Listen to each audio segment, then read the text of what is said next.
지금으로부터 약 600년 전의 어느 날을 상상해 보십시오. 지축을 흔드는 갱음과 함께 수천 발의 불화살이 까만 점이 되어 하늘을 뒤덮습니다. 그 화살들은 길고 묵직한 꼬리를 그리며 포물선을 그리다가 이윽고 적진의 한가운데로 비처럼 쏟아져 내립니다. 순간 적들의 방패와 목책은 종이장처럼 찢겨나가고 비명과 화염이 전장을 가득 메우는 끔찍한 광경이 펼쳐집니다. 더욱 놀라운 사실은 이 모든 것이 한 명의 위대한 왕과 사회 가장 밑바닥 계급이었던 천민 출신의 한 과학자, 그 두 사람의 손에서 탄생했다는 점입니다. 우리는 보통 세종대왕의 시대를 떠올리면 한글 창제와 같은 평화롭고 찬란한 문화의 융성기를 생각하게 되죠. 평화의 성군으로 알려진 세종은 왜 이토록 무서운 무기 개발에 집착해야만 했을까요? 이것은 시대의 한계를 뛰어넘으려 했던 한 군주의 고뇌와 신분의 족쇄를 끊어내고 자신의 재능을 증명하려 했던 한 천재의 열정, 그리고 두 사람의 기적 같은 만남이 어떻게 한 국가의 운명을 구했는지에 대한 극적인 서사입니다. 세종이 막 왕위에 올랐던 15세기 초의 조선은 우리가 상상하는 평화로운 모습과는 거리가 멀었습니다. 오히려 사방이 적으로 둘러싸인 마치 바람 앞에 촛불처럼 위태로운 상황에 놓여 있었죠. 북쪽 국경 너머에서는 호시탐탐 기회를 엿보던 여진족들이 있었습니다. 그들은 수시로 압록강과 두만강을 넘어와 약탈을 일삼았고 국경 근처의 마을들은 하루도 편할 날이 없었습니다. 새벽녘 짙은 안개를 틈타 수백의 여진족 기마병들이 말을 타고 함성을 지르며 마을로 들이닥칩니다. 그들은 닥치는 대로 불을 지르고 힘들게 수확한 곡식을 빼앗아 갔습니다.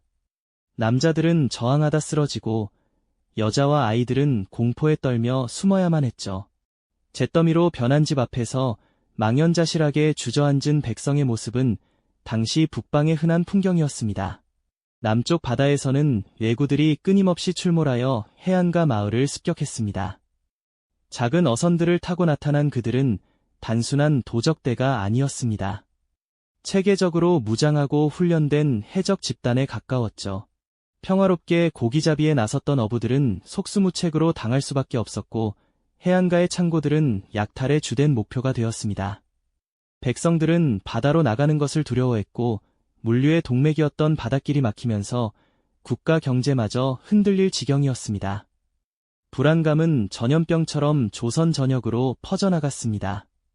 오늘 밤 우리 마을에 왜구가 쳐들어오지는 않을까, 내일 아침 내 가족이 무사할 수 있을까, 백성들은 매일 밤을 공포 속에서 뒤척여야만 했습니다. 적진을 향해 심지를 길게 늘어뜨린 화포에 불을 붙이는 포수의 떨리는 손길. 잠시 후 갱음과 함께 포탄이 날아가야 할 화포가 되려 폭발하며 파편이 사방으로 튑니다.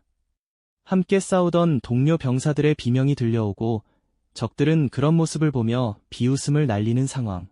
병사들의 사기는 땅에 떨어질 수밖에 없었을 겁니다. 밤마다 어전 회의실의 등불은 꺼지지 않았고 신하들의 얼굴에는 깊은 고심의 흔적이 역력했습니다. 전하, 또다시 함길도에서 백성 수십 명이 희생되었다는 보고가 올라왔사옵니다. 전하, 전라도 연안의 조은선이 왜구에게 피탈되었사옵니다. 매일같이 올라오는 절망적인 보고들 속에서 세종의 표정은 점점 더 굳어져만 갔습니다. 나라의 안위가 백척간두에 선 상황. 젊은 왕 세종은 깊은 고뇌에 잠겼습니다. 그는 밤늦도록 경복궁의 경연청에 홀로 남아 수많은 서책과 지도를 펼쳐놓고 해결책을 찾으려 애썼습니다. 그의 눈앞에는 선왕들로부터 물려받은 이 강토가 있었고 그 땅 위에서 고통받는 백성들의 얼굴이 아른거렸습니다. 신하들은 더 많은 병사를 징집하고 성벽을 높이 쌓자고 주장했지만 세종은 그것만으로는 근본적인 해결책이 될 수 없다고 생각했습니다. 적들이 감히 넘볼 엄두조차 내지 못하게 만들 혁신적인 기술력이 필요하다고 그는 직감했습니다. 이것은 단순한 군사적 판단을 넘어선 국가의 미래를 내다보는 비범한 통찰력이었죠. 세종은 조선이 가진 잠재력을 믿었고 그 힘을 이끌어낼 방법은 바로 사람에게 있다고 확신했습니다. 그러나 당시 조선 사회는 견고한 신분제라는 거대한 벽에 가로막혀 있었습니다. 양반, 중인, 상민, 그리고 천민으로 나뉘는 엄격한 계급 사회에서 개인의 능력보다는 태생, 즉 혈통이 모든 것을 결정했습니다.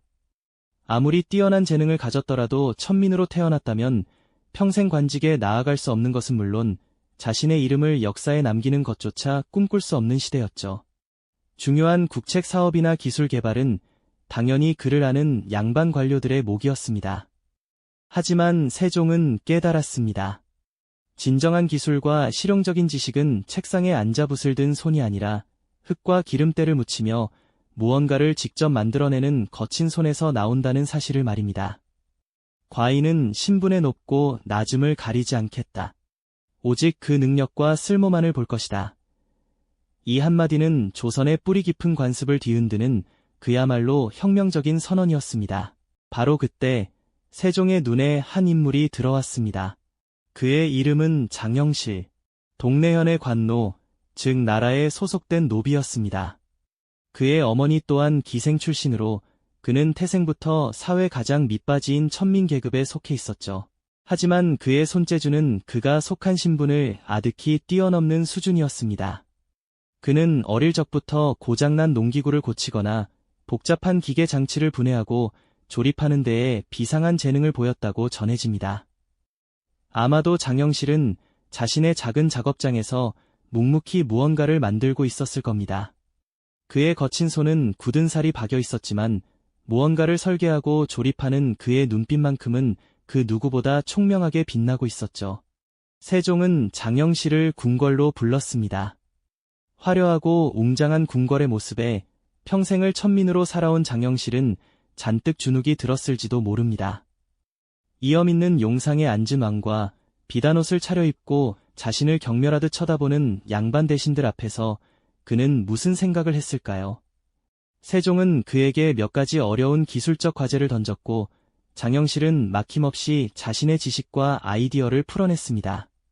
세종은 그 자리에서 장영실을 발탁하여 면천, 즉 노비 신분에서 벗어나게 해주고 그에게 관직을 내리겠다는 파격적인 결정을 내립니다. 대신들은 거세게 반발했습니다. 전하, 아니 되옵니다. 어찌 천한 노비에게 벼슬을 내리려 하시옵니까? 이는 국법의 근간을 흔드는 일이옵니다. 사방에서 빗발치는 반대에도 불구하고 세종의 의지는 확고했습니다. 왕의 전폭적인 신뢰와 지지를 얻게 된 장영실. 그의 잠재력은 마침내 날개를 달고 폭발하기 시작했습니다. 세종은 그에게 국가의 모든 기술 개발을 총괄하는 중책을 맡겼고 필요한 모든 인력과 물자를 아낌없이 지원했습니다. 장영실의 지휘 아래 조선 최고의 기술자들과 장인들이 한양의 군기감, 즉 무기 제조 공장으로 모여들었습니다.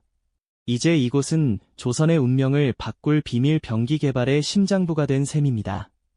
샘물을 녹이는 거대한 용광로에서는 시뻘건 불길이 밤낮으로 타올랐고 대장간에서는 수백 명의 장인들이 새를 두드리는 소리가 끊이지 않았습니다. 땀과 열기, 그리고 쇠냄새가 진동하는 그곳에서 장영실은 마치 오케스트라의 지휘자처럼 모든 과정을 진두지휘했습니다. 그의 얼굴은 늘 쇳가루와 그을음으로 얼룩져 있었지만 그의 눈은 그 어느 때보다 뜨거운 열정으로 불타고 있었습니다. 발명 과정은 결코 순탄치 않았습니다. 특히 조선의 화포 기술을 한 단계 끌어올리는 것은 가장 시급하고도 어려운 과제였습니다. 장영실과 기술자들은 더 강력하고 더 멀리 날아가며 더 정확하게 목표물을 맞출 수 있는 새로운 화포를 만들기 위해 밤을 새워 설계도를 그리고 또 그렸습니다. 그들은 기존 화포의 단점을 분석하고 쇳물의 배합 비율을 바꾸고 포신의 두께와 길이를 달리하며 수백 번의 실험을 거듭했습니다. 야심차게 만든 시제품이 시험 발사 중에 갱음과 함께 폭발해버리는 끔찍한 사고도 있었습니다. 시커먼 연기가 피어오르는 가운데 산산조각난 화포의 파편들이 사방에 널브러져 있는 광경 앞에서 기술자들은 망연자실했습니다. 장영실 역시 무릎을 꿇고 좌절했지만 그는 결코 포기하지 않았습니다. 오히려 실패의 원인을 철저하게 분석하여 다음 설계에 반영하는 끈기를 보여주었죠. 화포뿐만이 아니었습니다. 세종은 장영실에게 하나의 화살이 아닌 수십, 수백 개의 화살을 동시에 발사할 수 있는 무기를 만들라는 특명을 내립니다. 이것이 바로 훗날 신기전이라 불리는 다연장 로켓의 시작이었습니다. 장영실은 밤새도록 설계도에 매달렸습니다. 그는 나무로 모형을 만들고 화약의 양을 조절하며 끊임없이 실험을 반복했습니다. 때로는 작은 폭발이 일어나 작업장이 아수라장이 되기도 했고, 때로는 화살이 엉뚱한 방향으로 날아가 모두가 땅에 엎드려야 하는 위험천만한 순간들도 있었습니다. 마침내 그들은 하나의 발사대에 수십 개의 로켓 화살을 꽂고 도화선 하나로 동시에 발사하는 획기적인 시스템을 고안해내는 데 성공합니다. 이러한 혁신적인 무기들을 더욱 효과적으로 운용하기 위한 발명도 이어졌습니다. 바로 화차의 개발이었습니다. 화차는 수레 위에 신기전 발사대나 여러 개의 총통을 장착하여 기동성과 화력을 극대화한 이동식 발사 플랫폼이었죠. 주물 공장에서 땀 흘리며 새로운 합금을 만들어내는 기술자들, 밤늦도록 등불 아래서 설계도를 수정하는 장영실, 그리고 직접 현장을 찾아 기술자들의 손을 잡고 격려하는 세종대왕의 모습. 시험장에서 마침내 완성된 신형 화포가 그로슈즐니레프과 함께 불을 뿜었고, 저 멀리 있던 관역이 산산조각 나는 순간 장영실과 모든 기술자들은 자신들의 눈을 의심했습니다. 이어서 발사된 신기전 수십 발이 밤하늘을 붉게 물들이며 목표 지점에 정확히 떨어지자 현장에 있던 모두는 뜨거운 환호성을 터뜨렸습니다. 그것은 단순한 무기의 성공이 아니었습니다. 오랜 시간 동안 흘렸던 피와 땀이 드디어 결실을 맺는 감격적인 순간이었죠. 마침내 길고 긴 연구와 개발 끝에 탄생한 조선의 신무기들. 그것들은 더 이상 실험실의 발명품이 아니었습니다. 이제는 실전에서 그 위력을 증명해야 할 때가 온 겁니다. 세종은 완성된 화포와 화차, 그리고 신기전을 최전선인 북방 국경지대로 보내라는 명령을 내립니다. 오랜 세월 여진족의 침략에 시달려온 조선군에게 이 새로운 무기들은 희망의 빛과도 같았죠. 뽀얀 흙먼지를 일으키며 국경 요새에 도착한 화차의 행렬을 본 병사들의 눈에는 기대와 긴장감이 교차했습니다. 과연 저 기묘하게 생긴 수레가 정말로 여진족의 막강한 기병대를 막아낼 수 있을까? 의심의 눈초리를 보내는 이들도 분명 있었을 겁니다. 하지만 그 의심은 오래가지 않았습니다. 얼마 지나지 않아 수천의 여진족 기병대가 또다시 국경을 넘어 쳐들어왔습니다. 그들은 언제나 그랬던 것처럼 압도적인 기동력과 용맹함으로 조선군을 단숨에 짓밟을 수 있으리라 자신만만해했죠. 드넓은 평야를 가득 메운 채 함성을 지르며 돌격해오는 여진족 기병대의 모습은 그 자체로 엄청난 공포였습니다. 말발굽 소리가 땅을 울리고 그들의 날카로운 칼날이 햇빛에 번뜩였습니다. 하지만 그날 조선군의 진영은 평소와는 무언가 달랐습니다. 병사들의 가장 앞줄에는 이전에 본 적 없던 기괴한 형태의 수레, 바로 화차가 버티고 서 있었습니다. 여진족의 선봉대가 사정거리 안으로 들어온 바로 그 순간 조선군 지휘관의 명령이 떨어졌습니다. 발사하라. 수십 대의 화차에 장착된 신기전에서 일제히 불꽃이 터져나왔습니다. 씩씩거리는 날카로운 파열음과 함께 수백, 수천 발의 불화살이 하늘을 뒤덮으며 검은 궤적을 그렸습니다. 여진족 기병들은 자신들의 머리 위로 쏟아지는 불의 비를 보고 경악했습니다. 말들은 비명을 지르며 나뒹굴었고 기병들은 불길에 휩싸인 채 혼비백산했습니다. 뒤이어 지축을 흔드는 굉음과 함께 신형 화포들이 불을 뿜기 시작했습니다. 무겁고 단단한 돌포탄은 여진족의 방패와 갑옷을 종이장처럼 꿰뚫고 그들의 후방 진영까지 초토화시켜 버렸습니다. 공포에 질린 여진족들은 무기를 내던지고 도망치기 바빴습니다. 수십 년간 조선의 국경을 괴롭혔던 그들의 용맹함은 압도적인 과학기술의 힘 앞에서 처참하게 꺾여버린 것입니다. 늘 그랬듯 조선의 해안가를 약탈하기 위해 나타났던 왜구선단은 해안 요새에 배치된 신형 화포들의 무자비한 공격 앞에 속수무책으로 당해야만 했습니다. 조선의 화포에서 발사된 포탄은 정확하게 날아와 그들의 배에 커다란 구멍을 냈습니다.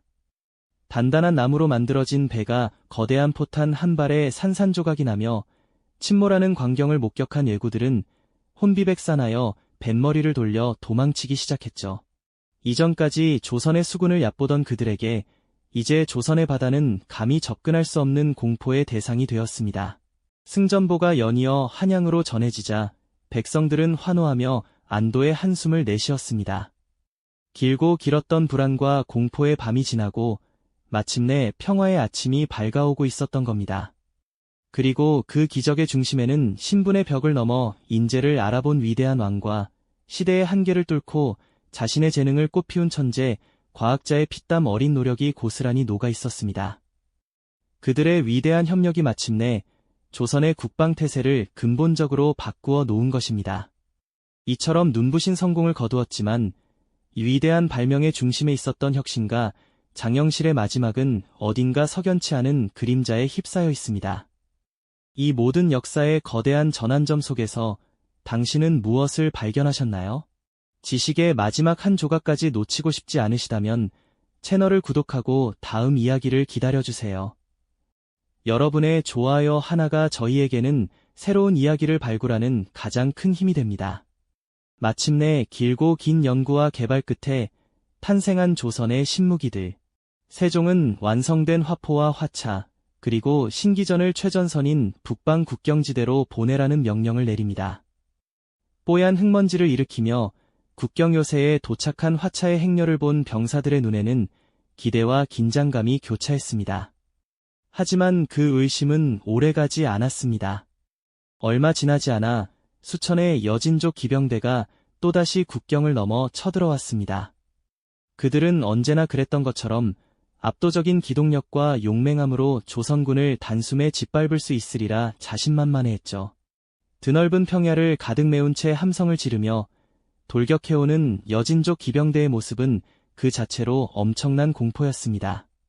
말발굽 소리가 땅을 울리고 그들의 날카로운 칼날이 햇빛에 번뜩였습니다. 하지만 그날 조선군의 진영은 평소와는 무언가 달랐습니다.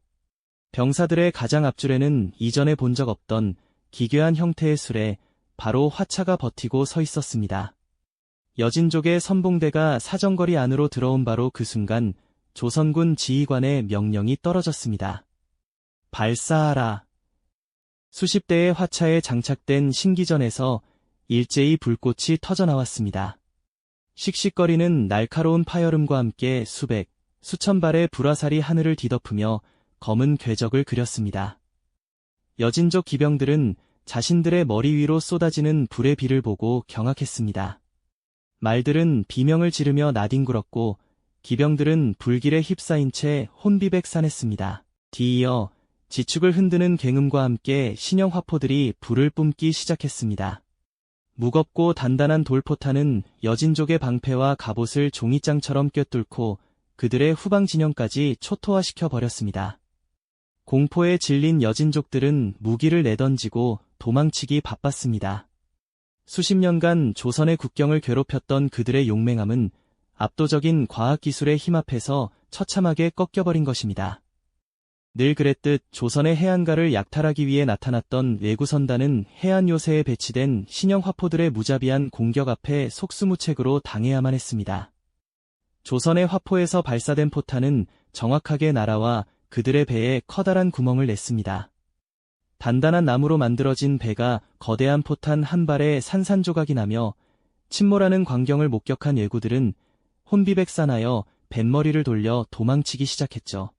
이전까지 조선의 수군을 얕보던 그들에게 이제 조선의 바다는 감히 접근할 수 없는 공포의 대상이 되었습니다. 승전보가 연이어 한양으로 전해지자 백성들은 환호하며 안도의 한숨을 내쉬었습니다. 길고 길었던 불안과 공포의 밤이 지나고 마침내 평화의 아침이 밝아오고 있었던 겁니다. 그리고 그 기적의 중심에는 신분의 벽을 넘어 인재를 알아본 위대한 왕과 시대의 한계를 뚫고 자신의 재능을 꽃피운 천재, 과학자의 피땀 어린 노력이 고스란히 녹아 있었습니다. 그들의 위대한 협력이 마침내 조선의 국방태세를 근본적으로 바꾸어 놓은 것입니다. 이처럼 눈부신 성공을 거두었지만 위대한 발명의 중심에 있었던 혁신가 장영실의 마지막은 어딘가 석연치 않은 그림자에 휩싸여 있습니다. 1442년의 어느 날 세종은 온천으로 행차하기 위해 자신이 탈가마, 즉 안녀, 만들라고 지시합니다. 물론 이 중요한 임무는 당대 최고의 기술자였던 장영실에게 맡겨졌습니다. 그는 왕이 편안하고 안전하게 이동할 수 있도록 자신의 모든 기술과 정성을 쏟아 튼튼하고 화려한 가마를 제작했죠. 하지만 운명의 장난이었을까요? 세종이 그 가마에 올라기를 떠난 직후 가마가 갑작스럽게 부서져 내리는 사고가 발생하고 맙니다. 다행히 세종은 크게 다치지 않았지만 이 사건은 엄청난 파장을 불러일으켰습니다. 왕의 안전을 책임져야 할 기물이 부서졌다는 것은 그 자체로 왕에 대한 불경죄에 해당하는 심각한 문제였거든요. 사건의 진상을 조사하기 위한 의금부의 조사가 시작되었습니다. 기록은 침묵하고 있지만 한 가지 분명한 사실은 당시 장영실의 성공을 눈엣 가시처럼 여기던 양반 관료들이 적지 않았다는 점입니다. 그들은 장영실이 왕의 총애를 받는 것을 못마땅하게 여겼고 그가 중요한 직책을 맡는 것을 사사건건 반대해 왔었죠. 어쩌면 이 가마 사건은 그들에게 장영실을 제거할 절호의 기회였을지도 모릅니다. 장영실은 곧바로 체포되어 차가운 옥에 갇히는 신세가 되었습니다. 차가운 돌바닥에 앉은 장영실은 무슨 생각을 했을까요? 평생을 나라와 왕을 위해 헌신했지만 결국 돌아온 것은 차가운 쇠사슬과 의심의 눈초리뿐이었습니다. 결국 장영실은 불경죄로 곤장 100대를 선고받고 파직되었습니다. 세종은 신하들의 거센 처벌 요구에도 불구하고 그의 목숨만은 살려주었지만 그것이 마지막이었습니다. 왕의 고뇌는 깊었을 겁니다. 한 명의 천재를 잃는 슬픔과 한 나라의 군주로서 내려야 하는 냉정한 현실적 판단 사이에서 그는 말 못할 고통을 겪었을 테죠. 그날 이후 장영실이라는 이름은 조선 왕조실록에서 완전히 자취를 감춥니다. 그가 어디서 어떻게 생을 마감했는지 그 어떤 기록도 남아있지 않습니다. 마치 한순간의 연기처럼 사라져버린 겁니다. 한 시대를 풍미했던 위대한 발명가는 그렇게 역사의 뒤안길로 쓸쓸히 퇴장했습니다. 하지만 장영실이라는 한 개인의 비극적인 말년에도 불구하고 그가 남긴 위대한 유산은 결코 사라지지 않았습니다. 그와 세종이 함께 만들어낸 강력한 무기들은 이후로도 오랫동안 조선의 국경을 든든하게 지키는 방패가 되어주었습니다. 임진왜란 당시 이순신 장군이 이끄는 수군이 사용했던 화포들 역시 세종시대의 발전된 기술력을 바탕으로 하고 있었죠. 만약 세종의 성견지명과 장영실의 헌신이 없었다면 조선은 훗날 닥쳐올 더 큰 국난 앞에서 속수무책으로 무너졌을지도 모릅니다. 그의 영향력은 비단 군사 분야에만 그치지 않았습니다. 그가 만든 세계 최초의 치구기는 농업 생산량을 획기적으로 늘리는 데 기여했고 자동 물시계인 자경루와 해시계인 앙부일구는 백성들에게 정확한 시간을 알려주어 생활에 편의를 더했습니다. 장영실은 사라졌지만 그의 발명품들은 조선 백성들의 삶 곳곳에 깊숙이 스며들어 국가 발전에 든든한 초석이 된 것입니다. 결국 이 이야기는 단순히 한 명의 천재 발명가에 대한 이야기가 아닙니다. 이것은 신분이라는 굴레를 벗어던지고 자신의 재능을 마음껏 펼칠 기회를 준 한 위대한 리더의 이야기이기도 합니다. 또한 자신의 한계를 뛰어넘어 시대가 요구하는 소명을 다했던 한 인간의 치열한 삶에 대한 기록이기도 하죠. 세종은 하늘에서 뚝 떨어진 천재를 단순히 발견한 것이 아니었습니다. 그는 장영실이라는 씨앗이 뿌리 내리고 거목으로 자랄 수 있도록 기회라는 토양을 만들어주고 신뢰라는 햇빛을 아낌없이 비춰준 위대한 농부였습니다. 그리고 장영실은 그 믿음에 보답하듯 조선이라는 땅에 그 누구도 상상하지 못했던 풍성하고 찬란한 열매들을 맺게 했습니다. 두 사람의 기적 같은 만남은 한 사람의 비범한 재능이 올바른 리더십과 만났을 때 얼마나 위대한 역사를 만들어낼 수 있는지를 우리에게 생생하게 보여주고 있습니다.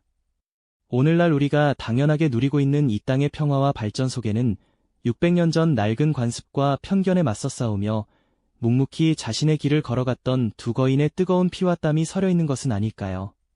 한 사람의 잠재력을 알아보는 눈과 그 잠재력이 꽃필 수 있도록 믿고 기다려주는 용기. 과연 지금 우리 사회는 이 두 가지 가치를 얼마나 소중히 여기고 있을까요? 지식의 마지막 한 조각까지 놓치고 싶지 않으시다면 채널을 구독하고 다음 이야기를 기다려주세요.